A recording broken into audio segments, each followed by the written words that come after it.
बिस्मिल्लाहिर्रहमानिर्रहीम। अस्सलाम वालेकुम। केमिस्ट्री के लेक्चर के साथ हाज़िर हूँ।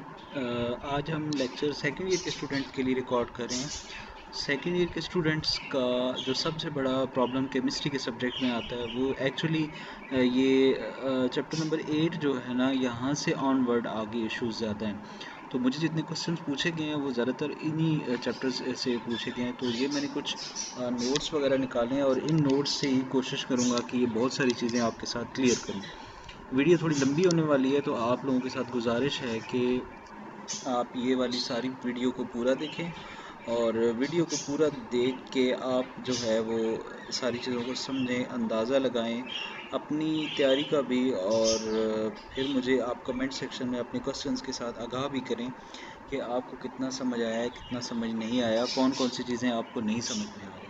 देखिए, चैप्टर नंबर 8 से आपके ऑर्गेनिक कंपाउंड स्टार्ट हो रहे हैं। Organic compounds actually second year की बुक के अंदर ऑलमोस्ट 11-12 ऑर्गेनिक कंपाउंड्स डिस्कस हुए हैं।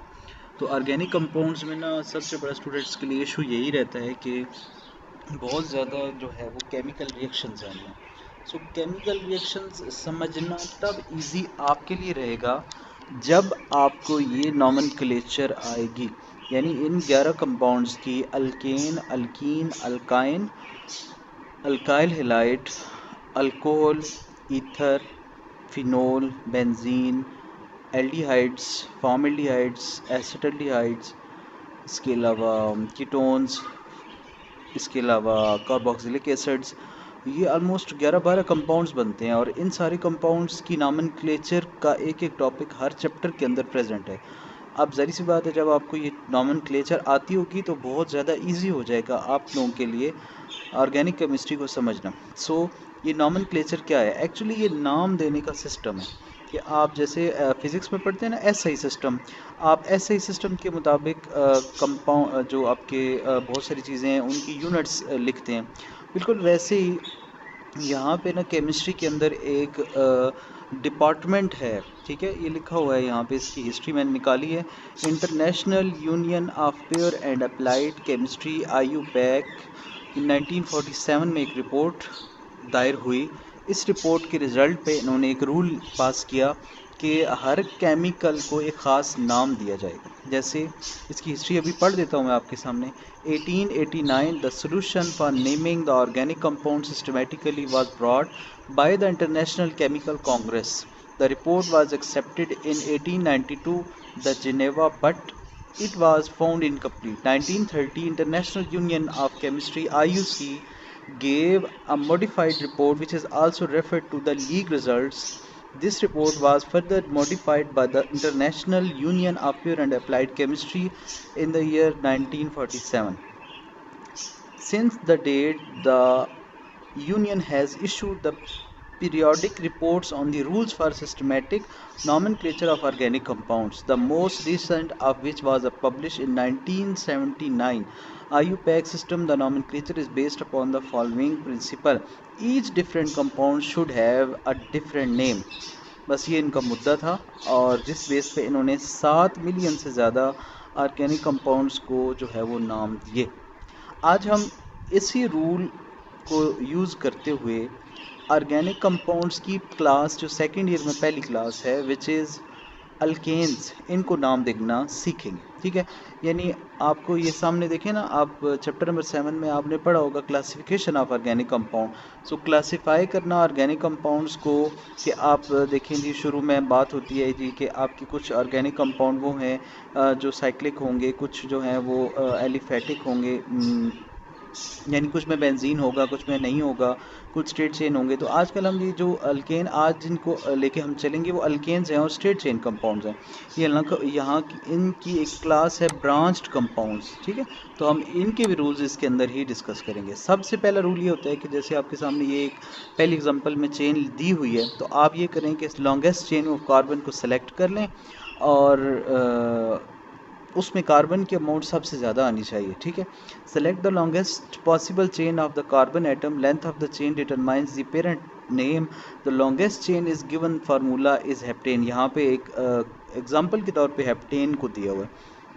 इससे पहले मैं आपको एक बता दूं कि ऑर्गेनिक कंपाउंड्स की जो काउंटिंग है ना वो आपको आनी चाहिए। यानी अगर किसी ऑर्गेनिक कंपाउंड के अंदर कार्बन की तादाद 1 है तो वो मीथेन, अगर 2 है तो ईथेन, 3 है तो प्रोपेन, 4 है तो ब्यूटेन, 5 है तो पेंटेन, 6 है तो एक्सेन, 7 है तो हेप्टेन, 8 है तो ऑक्टेन, अगर 9 है तो नॉनेन, 10 है तो डीकेन। बस आपके कोर्स की हद तक यहाँ तक की आपकी काउंटिंग है। ठीक है, तो यहाँ पे आप चेक करें तो हमने इस साइड से इसकी नंबरिंग की है। सो 1 2 3 4 5 6 एंड 7 राइट साइड से काउंटिंग की है। तो जो लास्ट कार्बन है इसके ऊपर कार्बन की तादाद पे आ रहा है 7। सो 7 आपके पास यहाँ पे हैं कार्बन्स। ठीक है, कार्बन जो कि 7 हैं, तो इस बेस पे आप इसको हेप्टेन बोल सकते हैं। ठीक है जी, हेप्टेन। अब बारी आती है कि ये जो आपकी ब्रांच है इसका क्या नाम देना है। ठीक है, सो यहाँ पे दूसरे रूल में चेक करें, start the numbering from the end that is near to the substituent. ये आपकी जो ब्रांच है ना, जिस साइड पे ब्रांच नज़दीक होगी नंबरिंग आप उस साइड से करेंगे। बड़ा इजी सा है। यहाँ पे काउंट करो, अगर इधर से काउंटिंग करो, मैं जहाँ पे सब्स्टिट्यूट लिखा हुआ है इससे 1 2 3 4 5 6, तो वैसे 6 बन रहे हैं। यहाँ नीचे से काउंटिंग करके जाएं तो 1 2 3 4 5 6 एंड 7, तो इट मीन्स कि ये 7 कार्बन है। आपने वो पेरेंट चेन सेलेक्ट करनी है जिसके अंदर कार्बन की तादाद मैक्सिमम हो, और दूसरा आपकी जो ब्रांच जिस साइड से नज़दीक होगी नंबरिंग आपने उस साइड से स्टार्ट करनी है। देखें ये नीचे से नंबरिंग स्टार्ट हुई ना, 1 2 3 पे आपकी ब्रांच लगी हुई है, तो इट मीन्स कि ये आपके पास एक ब्रांच को नाम देने वाला मेथड आ गया। Moving on, rule number 3 which is write down the location number eight which the substituent. ये जो सब्स्टिट्यूएंट लिखा हुआ है इसको मैं ब्रांच बोल रहा हूँ। सो आप अपनी मर्ज़ी से कुछ भी सब्स्टिट्यूएंट या ब्रांच इसको बोल सकते हैं। And the name of substituent before the parent name are the stem name. बड़ा इजी है, मैं आपको सादा लफ्ज़ों में बताता हूँ। यहाँ से इसको नंबरिंग किया 1 2 3 4 5 6 एंड 7, 7 आ गया। आपने एंड पे जाके ना यहाँ पे हेप्टेन लिख देना है। इसके बाद आपने आना है ब्रांच की पोजीशन पे, जिस कार्बन से ब्रांच जुड़ी हुई है आपने उसकी ब्रांच की पोजीशन लिख दी, यानी 3, एंड देन आपने मिथाइल लिख दिया, तो 3 मिथाइल हेप्टेन इसका नाम आ गया।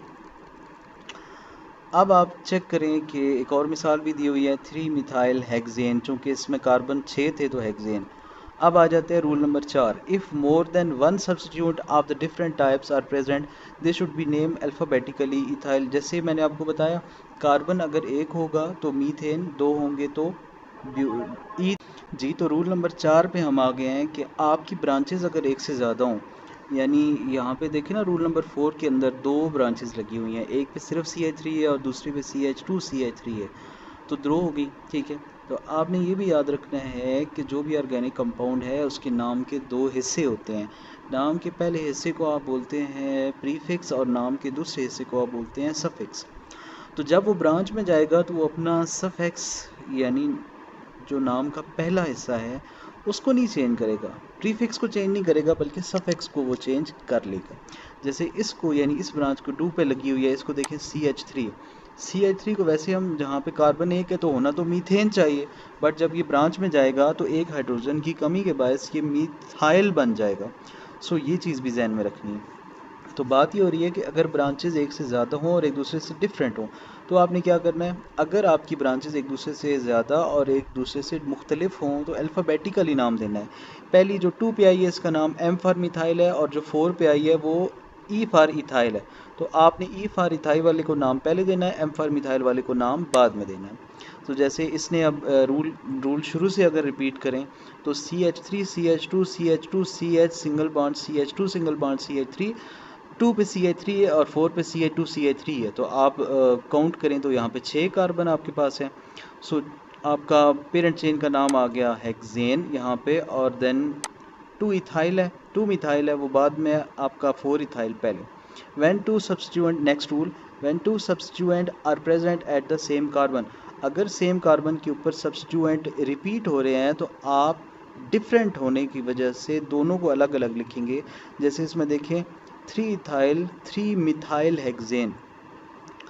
Number 6, if the similar substituent are present, अगर सिमिलर सब्स्टिट्यूएंट आपके कार्बन के ऊपर डिफरेंट पोजीशंस पे आ रहे हैं तो आप उनको इकट्ठा करके लिख लेंगे। इकट्ठा मतलब जैसे मिथाइल एक से ज़्यादा दफ़ा आ रहा है, लेट्स सपोज वो 2 दफ़ा आ रहा है, तो आप क्या करेंगे, मिथाइल को 2 दफ़ा लिखने की बजाय आप लिखेंगे डाई मिथाइल। अगर वो 3 बार आ रहा है तो ट्राई मिथाइल, अगर वो 4 बार आ रहा है तो टेट्रा मिथाइल।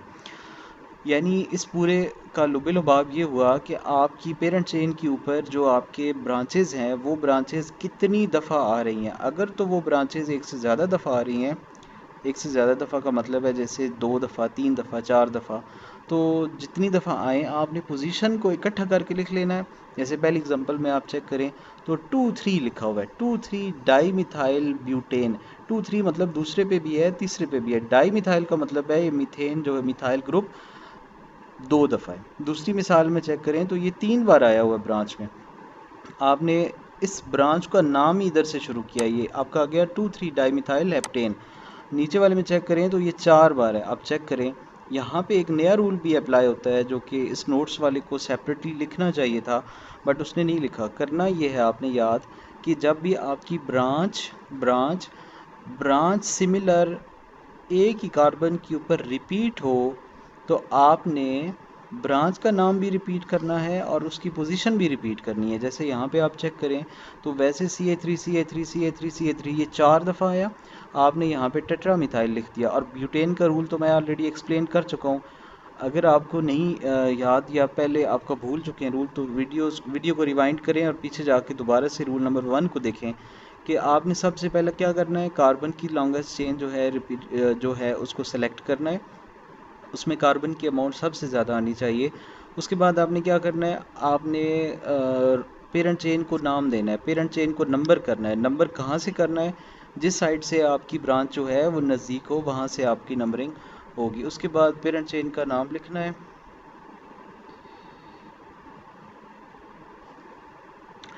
ठीक है जी, पेरेंट चेन का नाम लिखना है। उसके बाद पीछे वाली साइड पे पहले पेरेंट चेन का नाम, फिर उसके बाद पीछे वाली साइड पे आपने ब्रांचेस का नाम लिखना है। और ब्रांचेस का नाम उसकी पोजीशन लिख के ब्रांच का नाम लिखना है। और ब्रांच में आपने एन को आइल में कन्वर्ट करना है, यानी मीथेन है तो मिथाइल, ईथेन है तो इथाइल, ब्यूटेन है तो ब्यूटाइल, उसके अलावा पेंटेन है तो पेंटाइल, मतलब इस तरह से। ठीक हो गया। उसके बाद नेक्स्ट रूल हमने ये देखा कि अगर ब्रांचेस रिपीट हो रही हों तो क्या करना है। अगर ब्रांचेस रिपीट हों तो आपने पोजीशन को 2 दफ़ा लिख देना है, 3 दफ़ा लिख देना है, 4 दफ़ा, डिपेंड करता है कितनी बार वो रिपीट हो रही है। उसके बाद आपने क्या करना है कि जो ब्रांचेस हैं उनको अगर वो सिमिलर हैं तो डाई, ट्राई, टेट्रा इस तरह से करके लिख लेना है। ठीक है। अगर ब्रांचेस एक ही कार्बन के ऊपर रिपीट हों तो आपने ब्रांचेस की पोजीशन और नाम दोनों चीज़ें रिपीट करनी है।